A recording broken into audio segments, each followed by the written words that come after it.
Probably the most important part of any story, news, feature, or opinion is the lead. The lead is the first sentence, or maybe two, of your story. It's usually fewer than 30 words, and often closer to 20. Along with the headline, your lead paragraph is your reader's first impression of the story. If it's long, clunky, or boring, your readers will move on to something more interesting. So make your lead a good one that grabs your reader's attention. Leads contain some combination of the 5 W's and 1 H, as they tell the reader what the story is going to be about, and whether the reader wants to continue reading. Now let's take a look at this lead and identify the 6 questions. A man wielding a rubber-tipped cane robbed a Columbia bakery Sunday evening after threatening to, quote, whack a sales clerk.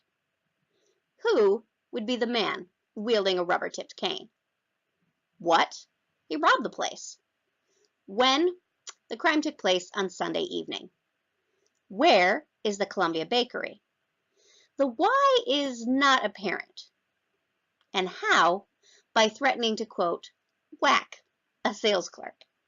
Now, as you can see, sometimes you can answer a question in your lead, or sometimes you can't, and you might not even be able to answer it in your story. On the next slide, see if you can answer and dissect the lead on your own.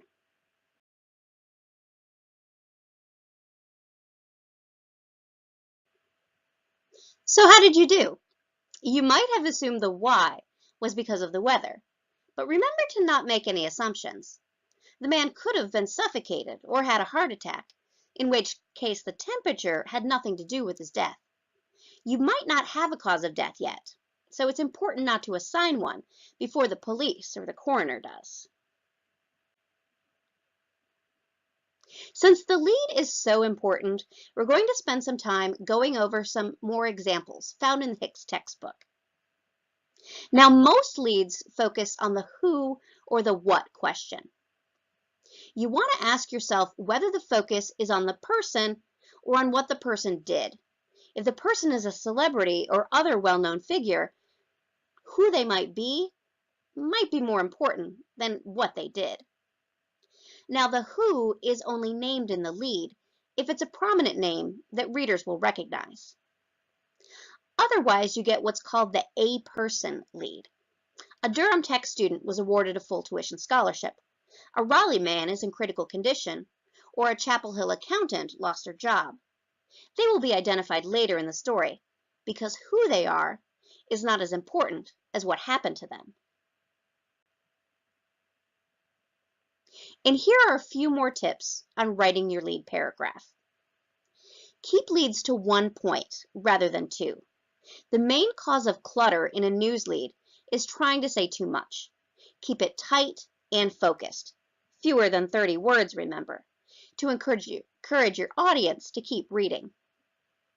Use specific rather than general statements. Are you reporting something as a fact or reporting what someone said? Attribute any claims in the lead.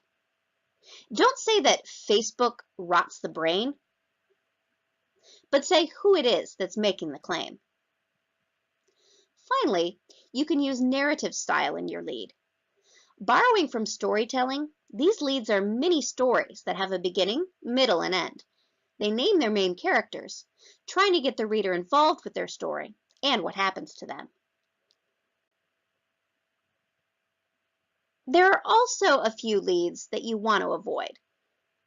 First is the topic lead. The Durham City Council met today. Yeah? So what? Topic leads typically convey no actual news. It doesn't matter that the City Council met, only what they did or decided on. My least favorite question lead is did you know? Either you did or you didn't, but it doesn't matter anyway because you're going to know in a minute. Question leads are just weak, irritating stalls when you can't think of anything better. And quote leads are the third on the chopping block list.